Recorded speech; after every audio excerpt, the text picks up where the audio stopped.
लो जी लो, भक्ति के प्रकार, वाह जी वाह। कलयुग, घोर कलयुग है जी। भक्ति तो भाव से होती है, यहाँ से, दिल से। इन्होंने तो भक्ति का ही बंटवारा कर दिया, भक्ति के ही प्रकार बना दिए। अरे भगवान कृष्ण ने तो विदुर की पत्नी द्वारा दिए गए केले के छिलकों को स्वीकार कर लिया था।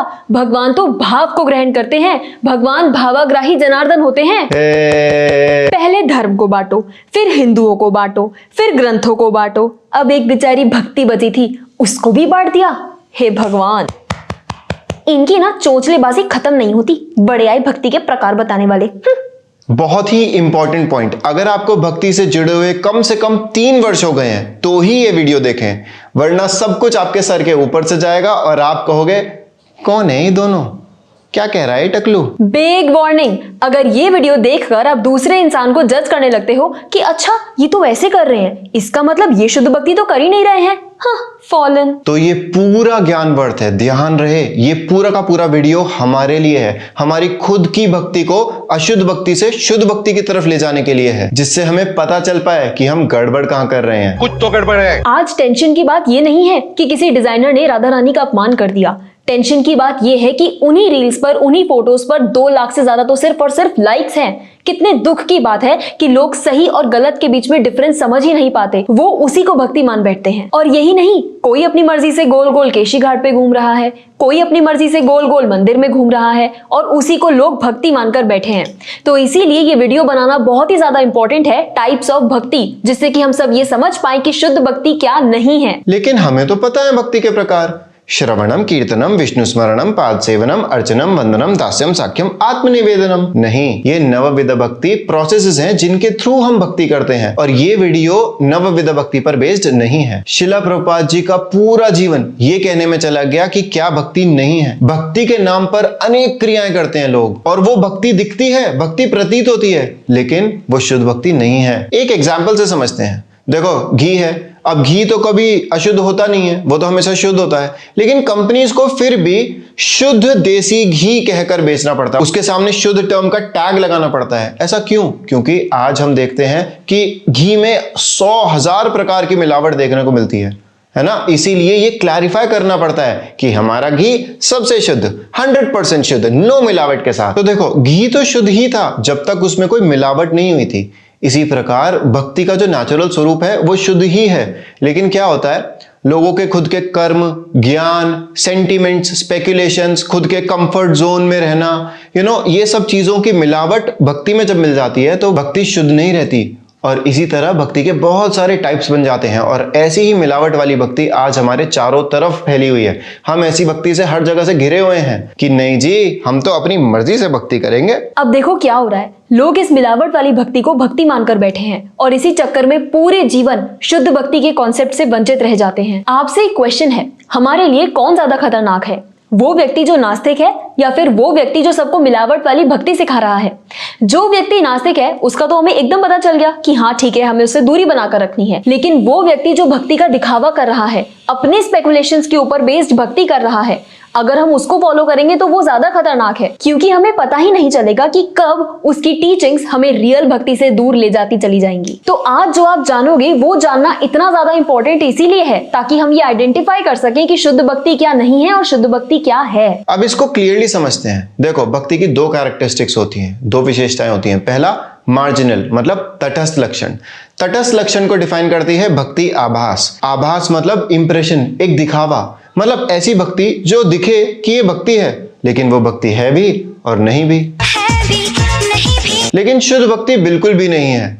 यही भक्ति आभास भक्ति का तटस्थ लक्षण है। और दूसरा है इंटरनल यानी स्वरूप लक्षण, and it is defined by शुद्ध भक्ति या कह लो केवल भक्ति, स्वरूप सिद्ध भक्ति। तो सबसे पहले हम समझेंगे भक्ति आभास को। तो भक्ति आभास फर्दर डिवाइडेड है 2 पार्ट्स में, प्रतिबिंब भक्ति आभास और छाया भक्ति आभास। प्रतिबिंब भक्ति आभास में प्रतिबिंब मतलब रिफ्लेक्शन। फॉर एग्जाम्पल, यहाँ मेरे पास शीशा है, अब मैं शीशे में अपने आप को देख सकती हूँ, तो यहाँ मेरा क्या है, प्रतिबिंब है, रिफ्लेक्शन है। लेकिन क्या ये मुझसे जुड़ा हुआ है? नहीं, क्योंकि जब मैं अपने आप को देख सकती हूं तब मेरा प्रतिबिंब रिफ्लेक्शन है, लेकिन जब ये हट गया तो मेरा प्रतिबिंब, मेरा रिफ्लेक्शन चला गया, तो ये मुझसे डिस्कनेक्टेड है। ऑन दी अदर हैंड, छाया भक्ति आभास, तो जैसे मान लो मेरा ये हाथ है और इसकी परछाई यहाँ पर पड़ रही है, तो जहां जहां मेरा हाथ जाएगा वहां वहां मेरी परछाई जाएगी, तो मेरी छाया मुझसे कनेक्टेड है, जुड़ी हुई है। राइट? तो अब देखा जाए तो मुझसे ज्यादा क्लोज कौन है? मेरा प्रतिबिंब, मेरी रिफ्लेक्शन या मेरी छाया? मेरी छाया, क्योंकि वो मुझसे कनेक्टेड है, मेरे साथ है। तो इसी तरह से भक्ति से ज्यादा क्लोज कौन हुआ? प्रतिबिंब भक्ति आभास या छाया भक्ति आभास? छाया भक्ति आभास। तो पहले हम अच्छे से समझेंगे प्रतिबिंब भक्ति आभास को, जो कि फर्दर डिवाइडेड है 3 पार्ट्स में। और नाम सुन के बिल्कुल टेंशन मत लेना, बहुत इजी है समझना इसको। तो पहला है निर्विशेष ज्ञानवृत्त भक्ति आभास, दूसरा है बाहिर्मुख कर्मावृत भक्ति आभास, और तीसरा है विपरीत वस्तु भक्ति बुद्धि जनित भक्ति आभास। अच्छा, आगे बढ़ने से पहले एक बहुत इंपॉर्टेंट मैसेज। हमने देखा है जब भी थोड़े से हाई एंड टॉपिक्स होते हैं या फिर थोड़े से कॉम्प्लेक्स टॉपिक्स होता है, एक बहुत बड़ा मिसकंसेप्शन फैला हुआ है डिवोटीज में। वो ये सोचते हैं कि oh, this is not meant for us, this is too high for us, हमें ये सब करने की क्या जरूरत है, ये सब समझने की क्या जरूरत है, just chant Hare Krishna and be happy.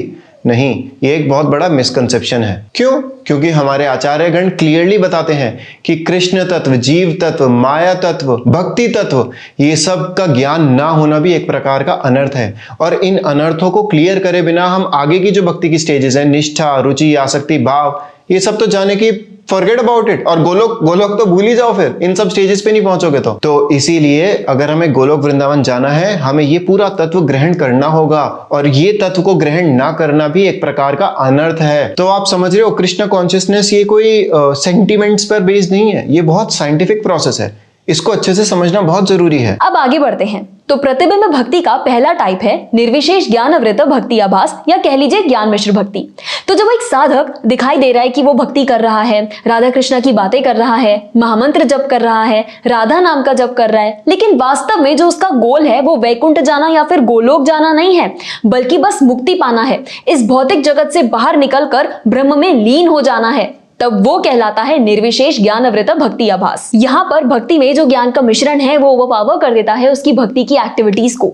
अब ध्यान रहे, जो हम यहाँ पर बात कर रहे हैं इस वीडियो में, जो हम चीजें समझ रहे हैं, वो एक्चुअल में भक्ति तत्व है जो भक्ति में आगे बढ़ने के लिए सहायक है। इट्स नॉट ज्ञान। ज्ञान मिश्र भक्ति में जब ज्ञान आता है तो वो पर्टिकुलरली रेफर करता है निर्विशेष ज्ञान को। निर्विशेष ज्ञान मतलब ब्रह्म में लीन हो जाने वाला। इम्पर्सनलिज्म मतलब हमारी जीव की कोई आइडेंटिटी नहीं है। अब ये जो स्पिरिचुअलिस्ट होते हैं, ये भक्ति का सहारा लेकर परफेक्शनल स्टेज ऑफ मुक्ति पाना चाहते हैं, और इनका ये मानना होता है कि जैसे ही उन्हें मुक्ति मिलेगी, जैसे ही हमारी बॉडी, माइंड, इंटेलिजेंस, ईगो ये सब खत्म होगी, वैसे ही भक्ति भी खत्म हो जाएगी। तो अब आप बताओ, क्या ऐसे में उनकी कृष्ण के लिए भक्ति एटर्नल यानी नित्य बुलाई जा सकती है? नहीं, क्योंकि उनकी भक्ति में कपटता छुपी है। कृष्ण को तब तक प्रसन्न रखो जब तक मुक्ति नहीं मिलती, जैसे ही मुक्ति मिले वैसे ही कृष्ण को ही मिटा दो, कृष्ण के अस्तित्व को ही खत्म कर दो। अब एग्जाम्पल आता है वृकासुर का। उसने क्या किया? भगवान शिव को प्रसन्न करने के लिए खूब ऑस्टेरिटीज करी, खूब तपस्या करी, खूब भक्ति करी, और फिर जैसे ही वरदान मिला तो क्या किया? सबसे पहले शिव जी के पीछे भागा उनके सर पे हाथ रखने के लिए। तो देखो, हम वृकासुर तो नहीं है, लेकिन अगर हम ठाकुर जी के सामने खड़े होकर रो रहे हैं, हरे कृष्णा जप भी कर रहे हैं, है ना, और प्रार्थना कर रहे हैं, और क्या प्रार्थना कर रहे हैं कि भगवान मुझे बस तू मुक्ति दिला दे, मुझे तू इस भौतिक जगत से बाहर निकाल दे।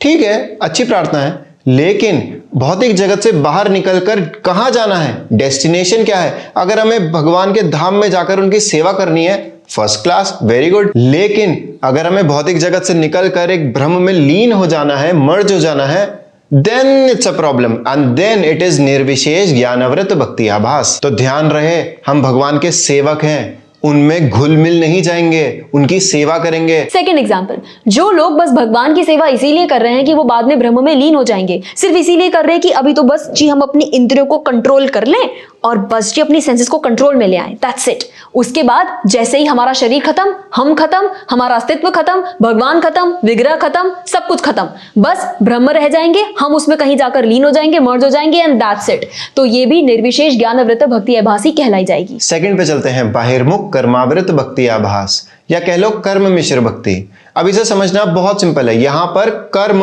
भक्ति की एक्टिविटीज को डोमिनेट कर लेता है। इसे ऐसे समझेंगे, जब हम भक्ति कर रहे होते हैं, लेकिन हमारे जो इंटेंशंस हैं, हमारा भजन करने के पीछे जो कंसेप्शन है वो भोगने का होता है, तब वो कहलाती है बाहिर्मुख कर्मावृत भक्ति आभास। एग्जाम्पल से समझते हैं, आप ठाकुर जी को आम का भोग लगाने चाह रहे हो।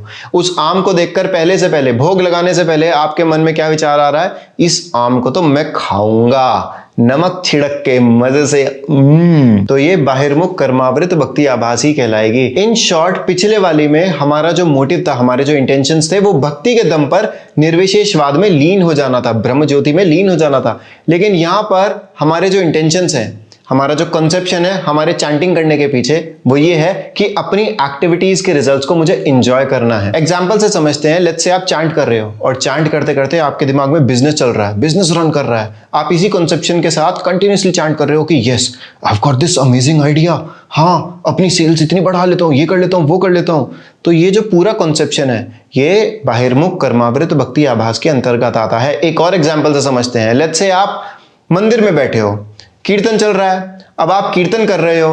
अब आप कीर्तन करते वक्त एक बढ़िया सा लाफ मार रहे हो, अरे जैसे भी होता है। तो अगर आप अलाप मार रहे हो, अब इंटेंशन क्या है मन में आपके, ये चल रहा है कि मुझे यहाँ पे आसपास सारे भक्त लोग देखेंगे, मेरी तारीफ करेंगे और कहेंगे वाह क्या गाता है, वाह क्या गाता है, वाह क्या एक्टिंग कर रहा है। अगर आपके मन में ये इंटेंशन चल रहा है तो ये सब कुछ बाहिर्मुख कर्मावृत भक्ति आभास के अंतर्गत आता है। तो देखा, it's very simple and what matters is our intention behind our chanting, behind our bhajan, behind our sadhan. अब आता है प्रतिबिंब भक्ति आभास का लास्ट टाइप, और वो है विपरीत वस्तु भक्ति बुद्धि जनिता भक्ति आभास।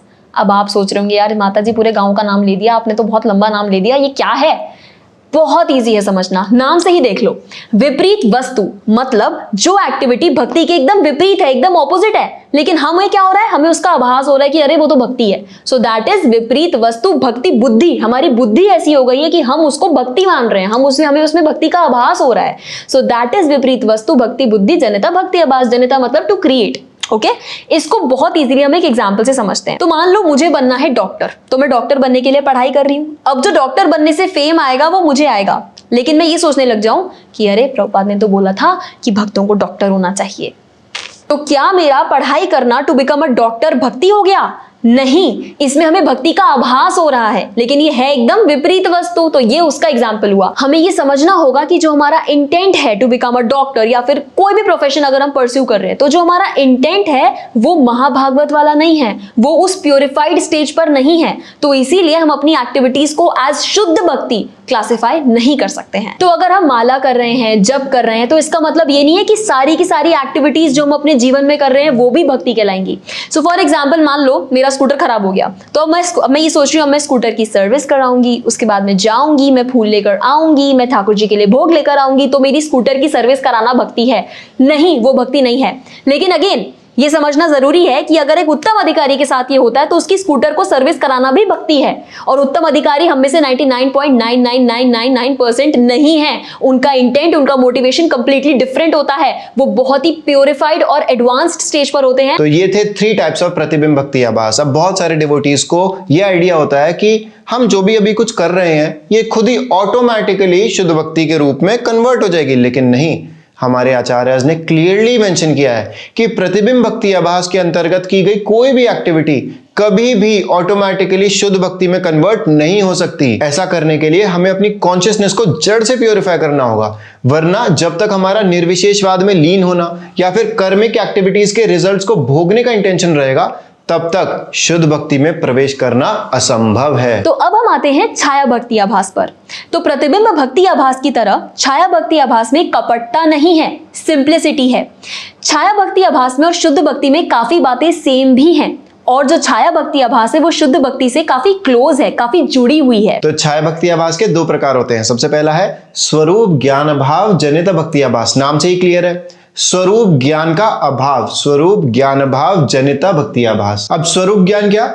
साधक यानी कि प्रैक्टिशनर, साधन यानी कि प्रैक्टिस, और साध्य यानी कि गोल। अगर उसे ये नहीं पता है कि प्रैक्टिशनर यानी कि साधक की क्या परिभाषा होती है, या फिर अगर उसे ये नहीं पता है कि अपने साध्य को, अपने गोल को पाने के लिए किस प्रकार साधन करना है, या फिर अगर उसे यही क्लियर नहीं है कि उसका गोल क्या है, उसका साध्य क्या है, तब वो स्वरूप ज्ञान अभाव भक्ति आभास के अंतर्गत है। लेकिन उसके अंदर ये डिजायर उत्पन्न हो चुकी है कि यार बस अब इस भौतिक जगत से निकलना है, अब बस भगवान आपके धाम आना है, उसके अंदर एक बेसिक डिजायर उत्पन्न हो चुकी है, तब उसकी जितनी भी भक्ति की क्रियाएं हैं वो स्वरूप ज्ञान अभाव जनित भक्ति आभास के अंतर्गत हैं। छाया भक्ति में दूसरा टाइप है भक्ति उद्दीपक वस्तु शक्ति जनिता भक्ति आभास। देखो नाम बहुत बड़े बड़े हैं लेकिन इनका रटिफिकेशन नहीं करना है। अगर आप वर्ड्स को तोड़ तोड़ के समझोगे तो बहुत ही इजी है इन कॉन्सेप्ट्स को समझना। जैसे भक्ति उद्दीपक वस्तु, तो मतलब वो वस्तु, वो ऑब्जेक्ट जिनके टच में आने से हमारे अंदर भक्ति की उत्पन्नता होती है, भक्ति उद्दीपक होती है, भक्ति उत्पन्न होती है। तुलसी देवी की आरती करना,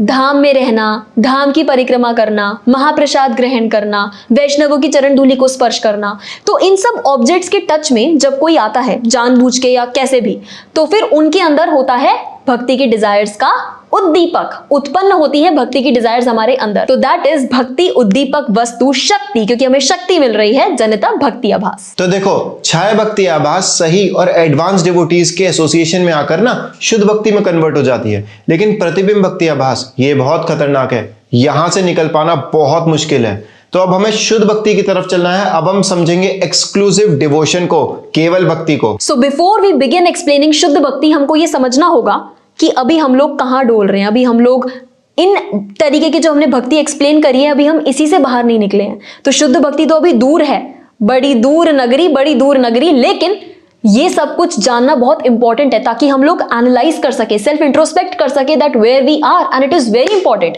जब तक हमको अपनी पोजीशन पता नहीं चलेगी, जब तक हमको अपना साध्य मतलब हमको अपना एम पता नहीं चलेगा, तब तक हम लोग प्रैक्टिस कैसे करेंगे स्पिरिचुअल लाइफ। तो इसीलिए ये सब कुछ सुनकर हमें डीमोटिवेट नहीं होना है, बल्कि और अंदर से मोटिवेट होना है कि yes we will do it and हम यहां तक पहुंचेंगे। तो अब हम बात करेंगे एकदम प्योर शुद्ध घी की, मतलब शुद्ध भक्ति की, केवल भक्ति की, क्योंकि हमें चाहिए केवल यही भक्ति, हमें नहीं चाहिए कोई भी मिलावट। जैसे हमारा घी शुद्ध हो वैसे ही हमारी भक्ति शुद्ध हो, 100% प्योर, नो मिलावट, और हमको करनी है केवल शुद्ध भक्ति। तो शुद्ध भक्ति के 3 अंग होते हैं। सबसे पहला है साधना भक्ति, मतलब व्यवहार द्वारा हम जो भक्ति सेवा करते हैं वो है साधना भक्ति। जब साधना भक्ति और स्ट्रांग होती है, परिपक्व होती है, तब उसे हम बोलते हैं भाव भक्ति, जो कि परम आनंद में भक्ति सेवा की जाए वो है भाव भक्ति। उसके बाद जब भाव भक्ति और स्ट्रांग होती है और परिपक्व होती है तो वो कहलाती है प्रेम भक्ति। प्रेम भक्ति ही हमारा प्रयोजन है, वही हमारी अल्टीमेट डेस्टिनेशन है, हमें इसी प्लेटफॉर्म तक जाना है। लेकिन उस परम आनंद, उस उच्च कोटि का जो प्रेम भक्ति है, वहां तक पहुंचने के लिए हमको पीछे आना होगा और सबसे पहले हमको प्रैक्टिस करनी होगी बहुत ही अच्छे तरीके से साधना भक्ति। साधना भक्ति 2 प्रकार की होती है और ये सब हमने ऑलरेडी सुना हुआ है। एक है वैदिक भक्ति और एक है रागानुग भक्ति। अब वैदिक भक्ति क्या? वो भक्ति जो शास्त्रों के नियमों का पालन करने से इंस्पायर्ड हो, शास्त्रों के नियम, शास्त्रों के जो रूल्स और रेगुलेशंस है उनको फॉलो करने से उसका इंस्पिरेशन मिला हो। और रागानुग भक्ति क्या है?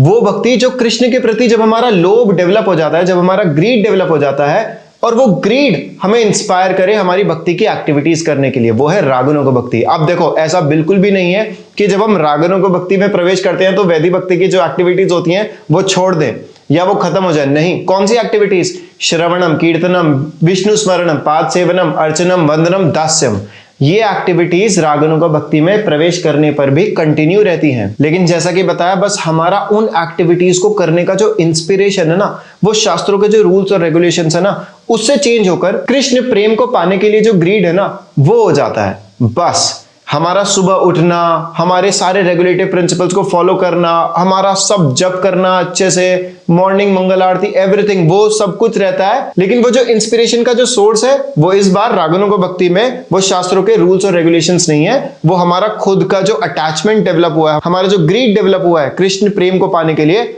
वो हो जाता है। और जब ये रागानुग भक्ति परिपक्व हो जाती है, स्ट्रांग हो जाती है, मैच्योर हो जाती है, तो ये बन जाती है भाव भक्ति।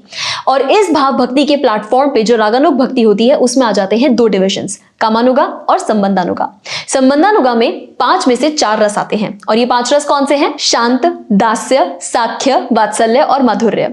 शांत मतलब न्यूट्रल, दास्य मतलब सर्वेंट, साख्य मतलब फ्रेंडशिप, वात्सल्य मतलब पेरेंटल अफेक्शन और माधुर्य रस मतलब जब इन सभी 4 रसों की वृद्धि हो जाती है, और इसी में श्रृंगार रस भी आता है। तो ये 5 मूड्स होते हैं जिनमें से किसी एक मूड में एक भक्त साधन करके भगवान की सेवा करता है। तो अब बैक टू द चार्ट, संबंधानुगा में रह करके एक भक्त चारों में से किसी एक रस में रह करके भगवान का रागानुग भजन करता है, 4 रस एक्सक्लूडिंग माधुर्य रस। लेकिन कामानुगा में एक भक्त भगवान की माधुर्य रस में रागानुग भजन करता है। तो संबंधानुगा में 4 रस, और कामानुग में एक रस, दैट इज माधुर्य रस। देखो अब ये लास्ट डिवीजन है। कामानुगा के भी दो अंग हैं, संभोग इच्छामय और तत्त भाव इच्छामय।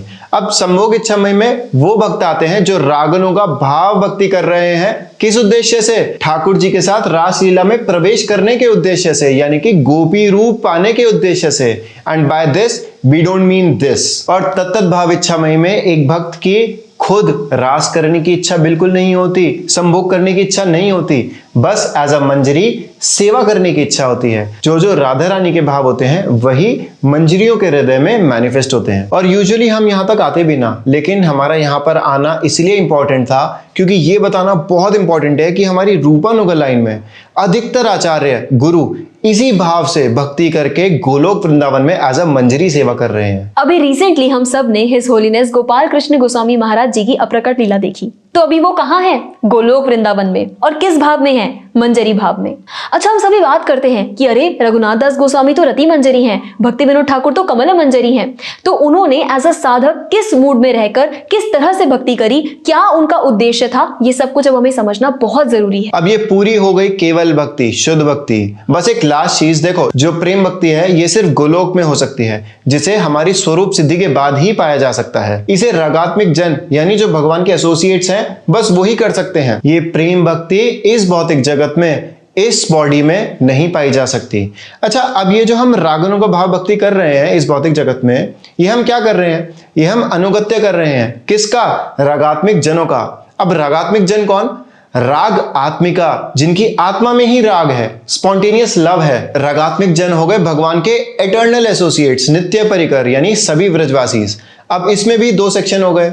संबंधात्मिका, जिसमें गोपियों, मंजरियों और किंकरियों के अलावा सभी ब्रजवासी आ जाते हैं, और कामात्मिका, जिसमें गोपी, मंजरी, किंकरी ये सब आते हैं। तो ये थी केवल भक्ति। और अब बस दो सब टाइप्स हम और क्लियर कर देते हैं जिससे ये भी क्लियर हो जाए। तो ये जो दो प्रकार की भक्ति है ये एक्चुअल में भक्ति है नहीं, लेकिन भक्ति की उपाधि लेकर बैठती है। सो पहली है आरोप सिद्ध भक्ति। आरोप सिद्ध भक्ति मतलब आरोपित करना, कोई भी एक्टिविटी को सुपर इम्पोज कर उस पर भक्ति का टैग लगा देना कि जी ये भक्ति है। अब इसे एक एग्जाम्पल से समझेंगे। जैसे मान लीजिए एक नया मंदिर बनाना, तो एक नए मंदिर बनाने में कितनी सारी जिम्मेदारियां होती हैं। ठेकेदार से डील करना होता है, मटेरियल्स का ध्यान रखने की जिम्मेदारी होती है, मंदिर के लिए पैसा कलेक्ट करना है। तो ये सारी की सारी एक्टिविटीज क्या किसी भी भक्ति के अंग में आती है? क्या कोई भी लिंब ऑफ भक्ति में ये एक्टिविटी इंक्लूड होती है? नहीं। लेकिन if a person involved in these activities super imposes it on भक्ति, देन इट इज आरोप सिद्ध भक्ति। लेकिन अगर कोई उत्तम महाभागवत या फिर कोई मध्यम उत्तम अधिकारी ये सब एक्टिविटीज में इन्वॉल्व है, तो फिर वो स्वरूप सिद्ध भक्ति कहलाई जाएगी, तब वो आरोप सिद्ध भक्ति नहीं कहलाई जाएगी। क्यों? क्योंकि उनका मोटिवेशन अलग है। They are on purified stage, they are on advanced stage. उनका मोटिवेशन एक कनिष्ठ भक्त जो है उससे बहुत अलग है, बहुत ऊंचा है, तो तब वो उनके लिए स्वरूप सिद्ध भक्ति कहलाई जाएगी। अच्छा, अगर कनिष्ठ, मध्यम, उत्तम पे कोई भी डिटेल्ड वीडियो चाहिए तो जरूर बताना। फिर आती है संग सिद्ध भक्ति, मतलब एक व्यक्ति के अंदर जो क्वालिटीज हैं उन्हें संग से, एसोसिएशन से सिद्ध करके भक्ति की उपाधि दे देना। जैसे दया भावना हो गई, ऑस्टियर रहना हो गया, हम्बल होना हो गया, टॉलरेंस, ये सभी जो क्वालिटीज हैं ये भक्ति के बिना भी एग्जिस्ट करती हैं। तो ये जो क्वालिटीज हैं जो व्यक्ति भक्ति नहीं भी कर रहा है उसमें भी मिल रही हैं। लेकिन जैसे ही ये क्वालिटीज भक्ति का एसोसिएशन लेती हैं वैसे ही ये भक्ति का टैग ले लेती हैं। तो अब क्या हुआ? These qualities they became perfect. How? Perfect by association. इसे ही बोलते हैं संग सिद्ध भक्ति। फिर लास्ट में 4 तरीके की भक्ति का वर्णन आता है जो कि कपिल देव माता देवाहुति को बता रहे हैं भागवतम में। कौन कौन सी? सात्विक भक्ति, राजसिक भक्ति, तामसिक भक्ति और निर्गुण भक्ति। तामसिक भक्ति मतलब वो भक्ति जो शो ऑफ करने के लिए की जाए, कि जैसे ओह मैंने तो इतने राउंड्स कर लिए, मैं तो इतना जप करता हूँ, इतना तप करता हूँ, इतनी परिक्रमाएं लगाता हूँ, निर्जल व्रत रखता हूँ। तो ये जितना भी भक्ति अगर हम शो ऑफ करने के लिए कर रहे हैं, then that is termed as tamasik bhakti. राजसिक भक्ति मतलब वो भक्ति जो कि नेम और फेम के लिए की जाए। सात्विक भक्ति मतलब वो भक्ति जो पाप और पुण्य के फल को नष्ट करने के लिए की जाए, कि बस जी हमें तो इस भौतिक जगत से बाहर निकलना है, दैट इज सात्विक भक्ति। लेकिन निर्गुण भक्ति मतलब शुद्ध भक्ति, केवल भक्ति, स्वरूप सिद्ध भक्ति, जैसा हमने अभी एक्सप्लेन किया। अब देखो ये जो तामसिक, राजसिक, सात्विक और निर्गुण भक्ति है ये पूरे चार्ट में हर जगह फैली हुई है। हम किस इंटेंट के साथ भक्ति कर रहे हैं? जब हम जप कर रहे हैं, जब हम हरिनाम कर रहे हैं, तब हमारा कंसेप्शन क्या है जब करते वक्त, that is all what matters. आप इस पूरे चार्ट का स्क्रीनशॉट ले सकते हैं या फिर डिस्क्रिप्शन में जाकर पूरा का पूरा चार्ट डाउनलोड कर सकते हैं। भक्ति तत्व बहुत ही डीप है, बहुत ही वास्ट टॉपिक है और सच बताएं तो हमने हर सब्जेक्ट मैटर को बस ऊपर ऊपर से टच किया है, एकदम बेसिक्स एक्सप्लेन करे हैं। तो अब आप समझो, हमें भक्त बनने के लिए भक्ति तत्व को समझना होगा, भक्ति की शिक्षा लेनी होगी, सनातनी बनने के लिए सनातनी शिक्षा लेनी होगी। इसीलिए अभी जाएं, लिंक डिस्क्रिप्शन में है, सनातन शिक्षा कोर्स में एनरोल करें। आपके सभी कॉन्सेप्ट्स बड़े ही प्रेम से क्लियर हो जाएंगे। इस वीडियो में हमें बहुत रिसर्च लगी है, सारा का सारा रिसर्च मटेरियल हमने डिस्क्रिप्शन बॉक्स में डाल दिया है। अगर आपको इस वीडियो से कुछ भी नया सीखने को मिला है तो चैनल को सब्सक्राइब जरूर करें। एंड वी नो ये वीडियो काफी हैवी हो गया, लेकिन 2-3 बार देखोगे तो बहुत ही इजीली सब कुछ अच्छे से समझ में आ जाएगा। एंड डोंट वरी, अगली वीडियो में फुल एंटरटेनमेंट होगा और कमेंट सेक्शन में आप फटाफट गेस करो कि हमारा अगला वीडियो किसके ऊपर होने वाला है। जो सही गेस करेगा उसे मिलेगा हमारी तरफ से gift voucher to shop on bhaktitoday108.com store. So see you in the next video. Hare Krishna.